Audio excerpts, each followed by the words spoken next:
अस्सलाम वालेकुम, कैसे हैं आप सब लोग। मैं उम्मीद करती हूँ कि आप सब बिल्कुल ठीक होंगे और मैं भी बिल्कुल खैरियत से हूँ।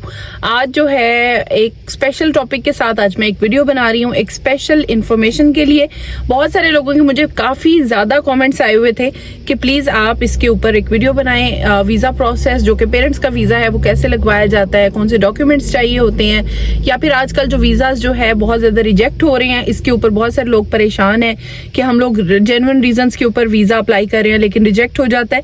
तो इसका सारा एक्सपीरियंस जो है ना वो मैं अपने हस्बैंड से पूछूंगी और आपके साथ आज शेयर करूंगी, ताकि आप लोगों को कोई हेल्प हो सकता है कोई ऐसा पॉइंट हो जिससे आप डीमोटिवेट हुए हो और शायद मेरी ये सुनने के बाद, वीज़ा प्रोसेस सुनने के बाद आप लोग मोटिवेट हो जाएं और दोबारा से अगर अपने पेरेंट्स को बुलाना चाहते हैं तो आप वीज़ा अप्लाई कर सकते हैं, because it is the best time. ये ऑस्ट्रेलिया का हॉलीडे सीजन चल रहा है। नवंबर दिसंबर में खास कर ऑस्ट्रेलिया में बहुत ज़्यादा विजिट वीज़ाज ओपन होते हैं, विजिट वीज़ाज मिल जाते हैं। आई नो पाकिस्तान की इकोनॉमिक सिचुएशन की वजह से पाकिस्तान के लिए, पाकिस्तानी विजिटर्स के लिए वीज़ा लेना बहुत मुश्किल हो चुका है, लेकिन स्टिल जो है आप अप्लाई कर सकते हैं अगर आपके पास जेन्युइन रीज़न है, कुछ डॉक्यूमेंट्स हैं, तो इनकी बेसिस पे आप स्पॉन्सर्ड स्ट्रीम में अपने पेरेंट्स का वीज़ा अप्लाई कर सकते हैं। तो आज मैं आपको इससे रिलेटेड जो है अपने हस्बैंड से पूछूंगी और फिर मैं आपको वो सारी डिटेल्स बताएंगे कि कैसे, कौन कौन से डॉक्यूमेंट्स अप्लाई किए थे। और एक और चीज़ ऐड करना चाहूँगी कि मेरी मदर इन लॉ का जो वीज़ा था वो फर्स्ट अटैम्प्ट में नहीं लगा था, फर्स्ट 2 अटैम्प्ट्स में हमसे वीज़ा नहीं लगा था, लेकिन हम लोगों ने वीज़ा फ्रीक्वेंटली अप्लाई किया है और 3rd अटैम्प्ट में जो है उनका वीज़ा लग गया। That is the most motivating thing कि आप उसके ऊपर कभी भी ये मत सोचें कि वीज़ा नहीं लगेगा, आप हमेशा उसके ऊपर अप्लाई करें and re apply, you never know, visa लग सकता है। हो गई प्रैक्टिस आप लोगों की? खत्म हो गई है? Are you done? Are you done with your practice? अच्छा जी, आज आपके लिए ख़ास सवाल है जो कि 1-2 हफ्ते से पेंडिंग है कि वीज़ा, जो पेरेंट्स का वीज़ा डालते हैं उसके बारे में इंफॉर्मेशन देनी है कि वीज़ा जो है उसके डॉक्यूमेंट्स बताएं, उसकी कंप्लीट इन्फॉर्मेशन बताएं और ये भी बताएं कि जैसे हमारे साथ हुआ है कि जो पहले 2 बार जो वीज़ा जो है समझ लें कि रिजेक्ट हुआ और एक बार वो सारा प्रोसेस भी बताएं, वीज़ा इन्फॉर्मेशन, ताकि बहुत सारे लोग हैं जिन्होंने अप्लाई किया और कईयों के रिजेक्ट भी हुए हैं, पेरेंट्स के लोग डीमोटिवेट हो जाते हैं, फिर उसके बाद वो दोबारा नहीं डालते कि नहीं कहीं रिजेक्ट ही ना हो जाए। तो इस वजह से वीज़ा कैसे लगा और कौन कौन से डॉक्यूमेंट्स हमने डाले हैं, क्या क्या रिक्वायरमेंट होती है और बेसिकली क्या करना होता है जो जिससे कोशिश कर सकता है इंसान के वीज़ा लग जाए। बाकी तो इमिग्रेशन के हाथ में होती है सारी चीज़। ठीक है, मदर का वीज़ा लगवाने के पीछे थोड़ी सी स्टोरी है, क्योंकि ये अम्मी का वीज़ा 4थी बार में जाके लगा, फर्स्ट टाइम में नहीं। फर्स्ट टाइम में लग गया था अम्मी का वीज़ा बैक इन 2018। तो मैं थोड़ा पीछे जाऊँ तो हम जब 2017 में आए थे तो हमने शुरू में आफ्टर 3 और 4 मंथ्स हमने अम्मी का वीज़ा लगवाया था। तो अम्मी का वीज़ा उस टाइम पे लग गया था और बड़े मिनिमल उस टाइम हमने डॉक्यूमेंट अटैच किए थे। हमने एक आई थिंक मेरी बैंक स्टेटमेंट अटैच की थी, अम्मी का पासपोर्ट की कॉपी अटैच की थी, ID कार्ड की कॉपी अटैच की थी और बस यही डॉक्यूमेंट्स हमने अटैच किए थे। तो बड़े ईजिली जो है वीज़ा लग गया था उस टाइम पर। फिर उसके बाद 2018 में वीज़ा लग गया। अच्छा, मैं अम्मी का वीज़ा हमने पहले लगवाया था 2018 में। 2017 में हम लोग खुद आए थे यहाँ पर, 2018 में हमने अम्मी का वीज़ा लगवाया था, लेकिन तब वो आ नहीं सकी थी, कुछ ऐसे, हम भी कुछ उस टाइम बिल्कुल न्यू थे और अभी हम सिस्टर की शादी भी उस टाइम पे बिल्कुल तय हो चुकी थी, तो इस वजह से अम्मी आ नहीं सकी थी और उस टाइम उनको 1 साल का वीज़ा जो है वो ग्रांट हुआ था। फिर आ गया 2024 के शुरू में हमने अम्मी का वीज़ा दोबारा डाला। इस बार हमने गलती ये की कि हमने अम्मी का वीज़ा जो है सब क्लास 600 फैमिली स्पॉन्सर्ड नहीं डाला था, हमने अम्मी का वीज़ा डाला था सब क्लास 600 टूरिस्ट वीज़ा, ठीक है। और वो डाला था भाई के साथ। अगर वो अकेला भी अम्मी का डालते तो वो हो जाता है एक्सेप्ट, लेकिन हमने भाई के साथ डाला और भाई मेरा जो है वो 18 ईयर प्लस है, तो उसकी वजह से वो वीज़ा भी जो है वो रिजेक्ट हो गया था। उसके बाद हमने 2 महीने के बाद दोबारा उनका एक बार वीज़ा डाला। इस बार हमने डाला सब class 600 family sponsored visa. Family sponsored visa में मैं डॉक्यूमेंट्स आखिर में बताऊंगा, जो सबसे आखिरी वीज़ा डाला था उसमें हम सारे डॉक्यूमेंट्स मैं बताऊंगा कि कौन कौन से डॉक्यूमेंट्स हमने अटैच किए थे, ताकि लोगों को हेल्प हो जाए कि कौन कौन से डॉक्यूमेंट्स अटैच करने की वजह से हमें वीज़ा मिल गया था।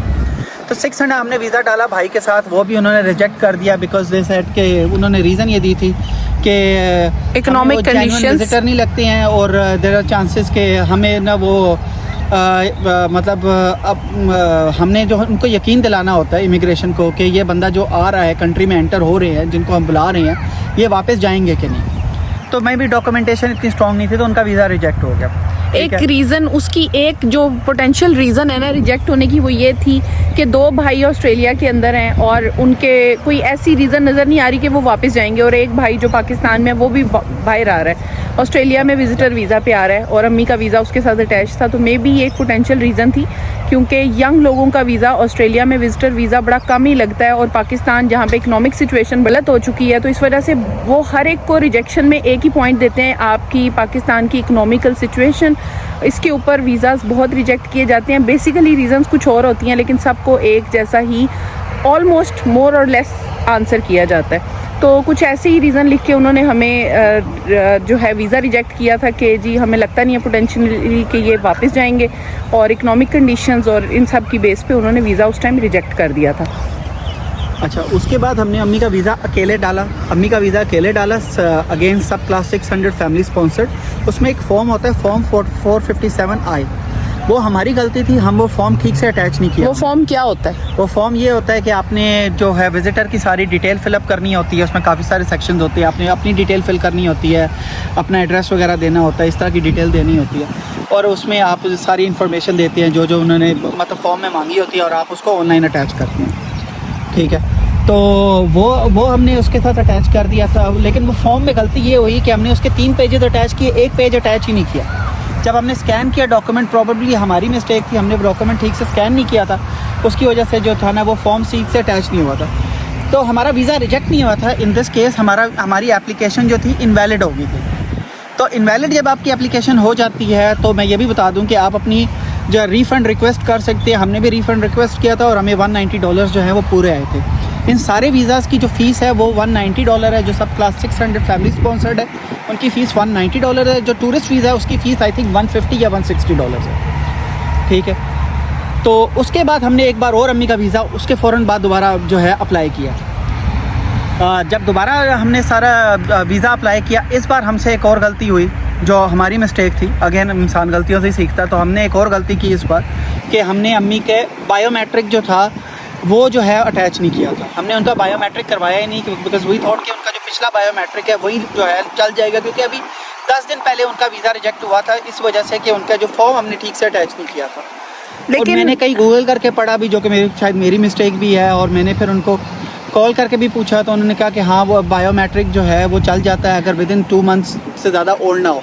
लेकिन जब वीज़ा रिजेक्ट हुआ तो हमने उसकी रीजनिंग पढ़ी और डिटेल में पढ़ा तो हमें पता चला कि नहीं, ये तो हमसे ब्लंडर हो गया।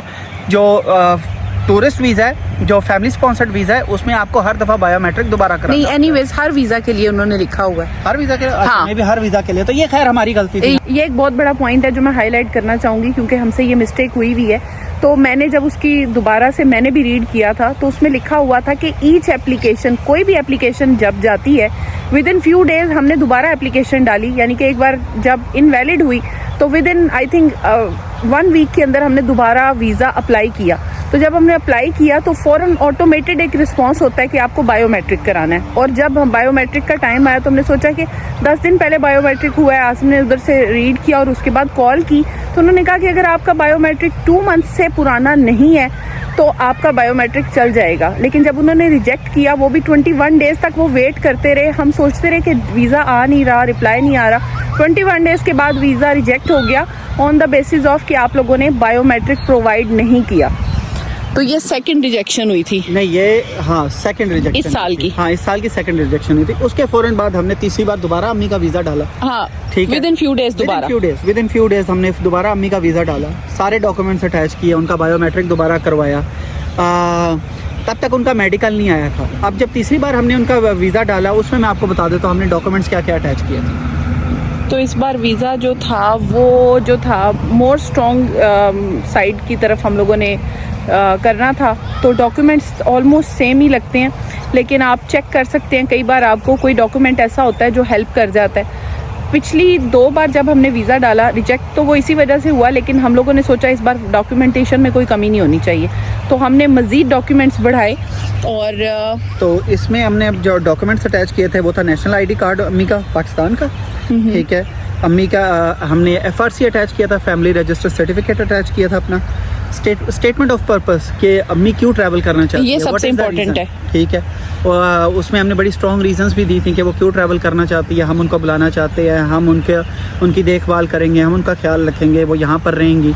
और हमने जो रीजंस लिखी थी वो पूरी हमने एक डिटेल्ड स्टेटमेंट तैयार करके जो है वो अटैच की थी। सबसे इम्पोर्टेंट जो चीज़ है ना, आपने इसके अंदर उनके वापस जाने की रीज़न सबसे ज़्यादा स्ट्रॉन्ग लिखनी है। जो आज तक हमने जितने बार भी वीज़ा प्रोसेस करवाया ना, सिर्फ एक चीज़ मुझे समझ आई है कि इमिग्रेशन सिर्फ एक चीज़ आपसे चाहती है विजिटर वीज़ा के ऊपर, कि आपके वापस जाने की रीज़न कितनी स्ट्रॉन्ग है। आपके आने की रीज़न जितनी मर्जी वीक हो, लेकिन आपके जाने की रीज़न बहुत ज़्यादा स्ट्रॉन्ग होनी चाहिए कि आप क्यों वापस जाएंगे। अगर आपके पास एक वैलिड रीज़न है, इमिग्रेशन को आपको मुतमईन करना है कि आप अपना विजिट वीज़ा कंप्लीट करने के बाद, अपना टाइम ड्यूरेशन कंप्लीट करने के बाद अपने कंट्री वापस चले जाएंगे। तो हम लोगों ने इसके साथ हमने उनका बायोमेट्रिक ऑफ कोर्स वो तो हमने सबमिट कराया था इस बार। उसके साथ साथ हमने अटैच किया था उनका पासपोर्ट। उसके साथ हमने अटैच किया था मेरा पासपोर्ट, जो यहाँ का पासपोर्ट है। अपनी सैलरी स्लिप्स अटैच की थी, अपनी बैंक स्टेटमेंट अटैच की थी। फॉर्म जो मैं पहले बोल रहा था उसका नंबर मैंने गलत बोला है, वो फॉर्म होता है form 1149। It's an application for sponsorship for sponsored family visitor. तो उसमें वो आपसे सारी इन्फॉर्मेशन लेते हैं, आपके एड्रेस वगैरह और जो मैंने पहले बताया वो सारी इन्फॉर्मेशन फॉर्म के अंदर आपने फिल करनी होती है, स्कैन करना होता है और अटैच करना होता है। उसके साथ हमने उनकी ये लगाई थी प्रीवियस ट्रैवल हिस्ट्री। मेरी अम्मी की प्रीवियस ट्रैवल हिस्ट्री है कि उन्होंने UAE ट्रैवल किया हुआ है, सऊदी ट्रैवल किया हुआ है उम्रा वगैरह के लिए, तो वो हमने हिस्ट्री उनकी अटैच की थी कि उन्होंने कब कब किस किस डेट्स को ट्रैवल किया हुआ है, वो सारी इन्फॉर्मेशन हमने अटैच की। ये हमने सबमिट की तो उसके 3 वीक्स के बाद हमें रिस्पॉन्स आया था कि अब इनका मेडिकल होगा। उन्होंने हमें मेडिकल भेजा, मेडिकल हमने उनका करवाया अर्जेंट बेसिस पे। हमने 2 से 3 दिन में उनका इस्लामाबाद से मेडिकल हुआ। मेडिकल होने के बाद आई थिंक विदिन 1 वीक जो है उनका रिस्पांस आ गया था और उनका वीज़ा अप्रूव हो गया था।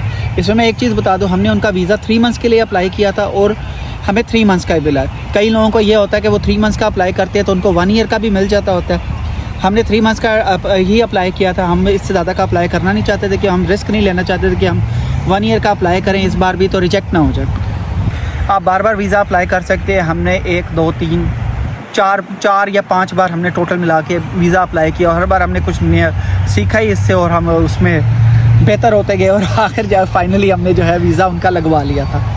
तो कुछ किस्मत का बड़ा रोल होता है इसमें। हाँ, कुछ आपकी किस्मत का रोल होता है, टाइमिंग का बड़ा होता है। टाइमिंग बड़ी मैटर करती होती है क्योंकि कुछ टाइम एक टाइम ऐसा भी था कि पाकिस्तान के हालात जो थे वो बड़े डाउन थे। अभी थोड़े हालात थोड़े बेहतर हो रहे हैं आहिस्ता आहिस्ता, बट उस टाइम ज़रा इकोनॉमिकल कंडीशन ज़्यादा ही बैड हो गई थी, तो उसकी वजह से ये भी एक उनको नज़र आ रहा था कि लोग इस वजह से भी वीज़ा नहीं लग रहे थे। बहुत सारे लोगों का सुना था कि इकोनॉमिक कंडीशन की बेसिस पर भी जो है वीज़ा रिजेक्ट हो रहे थे। और एक और भी चीज़ है, मैं एक पॉइंट हाईलाइट करूँगी। बहुत सारे लोग इस बेस पे भी करते हैं कि अगर उनके बच्चे होने वाले हैं यहाँ पे तो आप डॉक्टर से भी एक डॉक्यूमेंट्स लेकर वो उसके अंदर अटैच कर सकते हैं। ये एक बड़ी स्ट्रॉन्ग रीज़न होती है।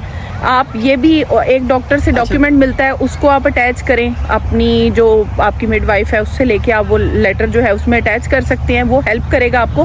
प्लस आप जो है उनके बैंक स्टेटमेंट जो विजिटर आ रहा है उसकी भी बैंक स्टेटमेंट लगाना ज़रूरी है। हाँ, ये मैं बताना भूल गया था कि हमने अम्मी की बैंक स्टेटमेंट भी लगाई थी। अम्मी के नाम पर अगर वो प्रॉपर्टी है उसका डॉक्यूमेंट भी लगाया था। और अम्मी के नाम पर अगर कोई कॉन्ट्रैक्ट्स हैं जैसे घरों के रेंट्स वगैरह आते हैं पाकिस्तान में, उसके डॉक्यूमेंट्स भी लगाए थे, प्रॉपर्टी के डॉक्यूमेंट्स लगाए। बस आई थिंक यही डॉक्यूमेंटेशन थी जो हमने अटैच की थी सारी, और काफ़ी डिटेल हमने इस बार डॉक्यूमेंटेशन अटैच की थी ताकि जो है। अच्छा, इन केस एक और चीज़ मैं ऐड करूँगी, क्योंकि हमने बहुत बार वीज़ा अप्लाई किया है तो अपनी गलतियों से बहुत कुछ सीखा है। आज मैं एक्सपीरियंस के तौर पे सिर्फ इतना ये ज़रूर कहना चाहूँगी, बहुत सारे लोग ऐसे हैं जिनकी पेरेंट्स जॉब करते थे, गवर्नमेंट जॉब करते थे, अगर वो रिटायर हो चुके हैं तो आप रिटायरमेंट का डॉक्यूमेंट ज़रूर अटैच करें। It's a big reason to go back. तो इसको कंसीडर किया जाता है ऑस्ट्रेलिया में वीज़ा के तौर पे, और बाकी जो है वो इमिग्रेशन ऑफिसर के हाथ में है। किसी अच्छे के हाथ में आएगा तो वीज़ा लग जाएगा, और अगर किसी बुरे के हाथ में आएगा तो फिर किस्मत है आपकी। तो ये सब किस्मत के ऊपर डिपेंड करता है, बट स्टिल इसमें मेरे ब्रदर इन लॉ का बड़ा हाथ था। हाँ। लास्ट वीज़ा मेरे ब्रदर इन लॉ ने बड़ी तवज्जो के साथ अटैच किया था, सारे डॉक्यूमेंट्स पूरे किए थे। तो ये सारे डॉक्यूमेंट मेरे ब्रदर इन लॉ ने इकट्ठे किए थे। एक परफेक्ट किस्म की स्टेटमेंट भी उन्होंने खुद लिखी थी। हमने किसी एजेंट से वीज़ा नहीं डलवाया, ये मेरे ब्रदर इन लॉ ने खुद डाला है वीज़ा। तो सारी चीज़ें उन्होंने खुद अटैच की थी। और जिन लोगों के पेरेंट्स जो हैं वो एक बार 2 बार वीज़ा रिजेक्ट हो चुका है और आप डिसहार्ट हो गए हैं, डिसहार्ट होने की कोई बात नहीं है, वीज़ा दोबारा अप्लाई करें, लेकिन डॉक्यूमेंट स्ट्रॉन्ग बनाएं, स्टेटमेंट बहुत स्ट्रॉन्ग लिखें वापस जाने की, हाँ। आने से ज़्यादा जाने की। मेन उनको यही आपने जो है, जो आपने हाँ विद इन द पीरियड जो आपने आपने उनको कहा होता है कि ये बंदा इतने टाइम के लिए आ रहा है, इतने टाइम में अगर ये बंदा वापस चला जाएगा तो क्या कहते हैं उनका वो वीज़ा अक्सर दे देते होते हैं। और रीजनिंग भी बता दें। एक चीज़ और ऐड कर लूँ कि कुछ लोगों का ये भी होता है, कुछ लोग लकी होते हैं, वो इतने डॉक्यूमेंट्स ही अटैच नहीं करते। जैसे हम 2018 में उस टाइम पे हमने तो मेरे ख्याल है 1-2 डॉक्यूमेंट्स के अलावा कुछ अटैच ही नहीं किया था। कोई डॉक्यूमेंट्स पाकिस्तान से अटैच नहीं किया था, सिर्फ एक अम्मी का पासपोर्ट था, ID कार्ड था और एक आधा डॉक्यूमेंट और था। अगर मैं ओल्ड एप्लीकेशन खोलूँगा तो शायद मैं वो बता भी सकूँ।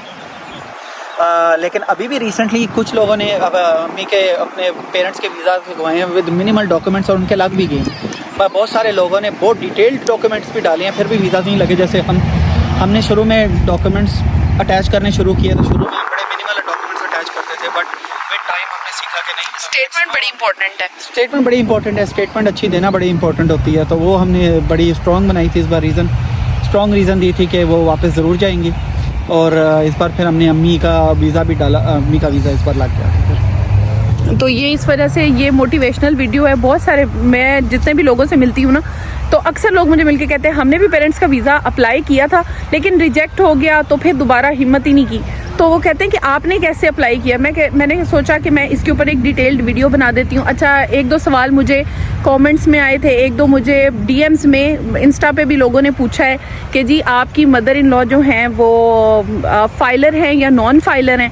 तो इसका भी मैंने आंसर किया था कि वो फाइलर हैं। ठीक है, तो आप लोग जितने भी आपके पास रीजनिंग है यहाँ बुलाने की वो भी दें, जो वापस जाने की रीजनिंग है वो तो ज़रूरी दें कि उनका वापस जाना क्यों ज़रूरी है, उनका वहाँ पे क्या सर्कल चल रहा है, क्या हिसाब किताब है, वो सब जब आप लिखेंगे। दूसरी बात, आप उसमें हर चीज़ अटैच करें कि हमारी ईद के इवेंट्स आ रहे हैं, हम क्यों चाहते हैं कि वो यहाँ पे आएँ। तो इट्स इम्पॉर्टेंट कि आप ये सारी चीज़ें उनको बताएं ताकि आपका जो वीज़ा है वो आराम से प्रोसेस हो जाए। हर इंसान चाहता है कि उसके पेरेंट्स ऑस्ट्रेलिया में आएँ। इट्स लक के ऊपर डिपेंड करता है। बाकी ये है कि इंसान की किस्मत पे होता है और कोशिश पे होता है। और हम लोगों ने with in 3 months 3 bar visa इकट्ठा ही अप्लाई किया है। इसमें बहुत बड़ा रिस्क फैक्टर होता है कि आपके ऊपर कोई बैन लग जाएगा। हमारे सामने भी यही चीज़ थी कि ये ना हो कि वीज़ा अब तीसरी बार हम अप्लाई कर रहे हैं तो कुछ और हो जाए, लेकिन ऐसा कुछ नहीं हुआ। तो खैर हमने अच्छी स्टेटमेंट और ये सारा कुछ लिखा था और कुछ किस्मत अच्छी थी, दैट्स वाई वीज़ा लग गया। तो आप लोगों को भी मैं मोटिवेट करना चाहूँगी कि अगर आप अपने पेरेंट्स को बुलाना चाहते हैं तो ये सारे डॉक्यूमेंट्स हैं। फैमिली स्पॉन्सर्ड स्ट्रीम सबसे बेस्ट स्ट्रीम है, उसके अंदर रह के आप अप्लाई करें और इंशाल्लाह आपके पेरेंट्स का भी वीज़ा लग जाएगा। और उम्मीद करती हूँ सब लोग जो भी चाहते हैं उनके पेरेंट्स उनके पास आएँ, वो ज़रूर आएँ और इस तरह से वो अपना वीज़ा अप्लाई करें। और अगर किसी का भी इस वजह से इस तरह मेरी देखने की वीडियोस देख के कोई अगर इस तरह से अप्लाई करता है और वीज़ा लग जाता है तो मुझे इस चीज़ की बड़ी खुशी होगी। तो ट्रेनिंग ख़त्म हो गई। हाँ जी, ट्रेनिंग खत्म। चलें, आप कुछ और बताना चाहते हैं?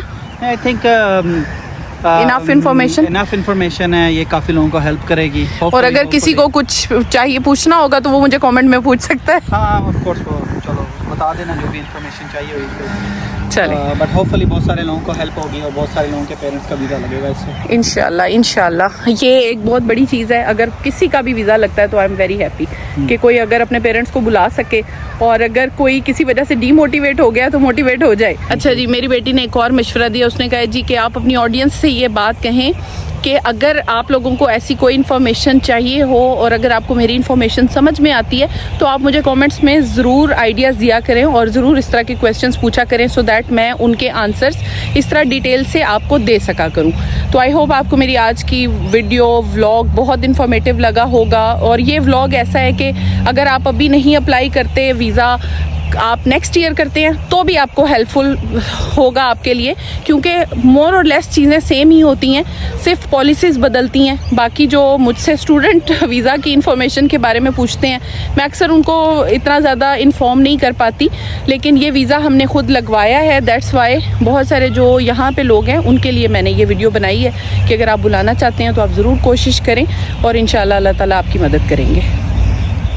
आई होप आपको मेरी आज की वीडियो बहुत इन्फॉर्मेटिव लगी होगी और बहुत पसंद आई होगी। अगर आपको मेरी वीडियो पसंद आई हो तो don't forget to subscribe, like, share and comment. Thank you so much for watching.